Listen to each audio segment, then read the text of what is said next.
बजैया सातो सुर के रचैया, हंस पे सवार होके आजा मोर मैया।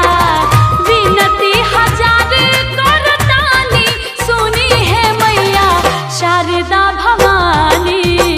वीणा के बजैया सातो सुर के रचैया, हंस पे सवार होके आजा मोर मैया।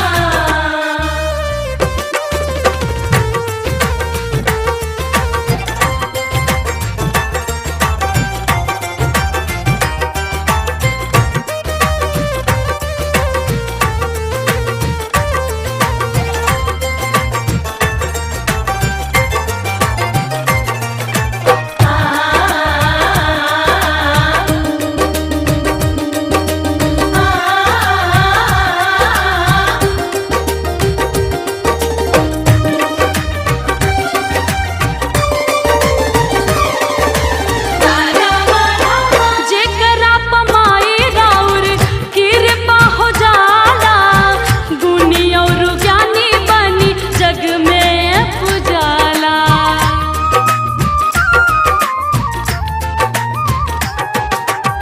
स्वर में तुझे करा समा जालू माई, सुर सर गम के ऊ ज्ञाता कहाला।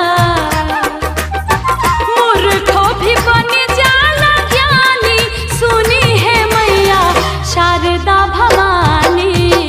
वीणा के बजैया सातो सुर के रचैया, हंस पे सवार होके आजा मोर मैया।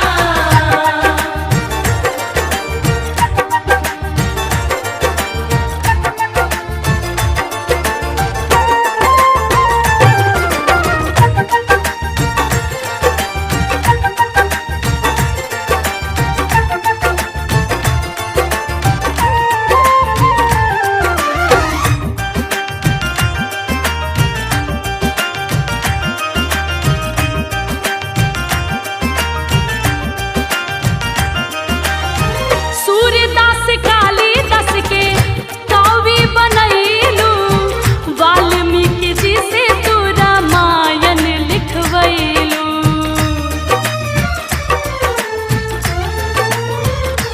ओ रामचरितमानस के कई दिहल रचना, तुलसी के जब तू कलम में समैलू।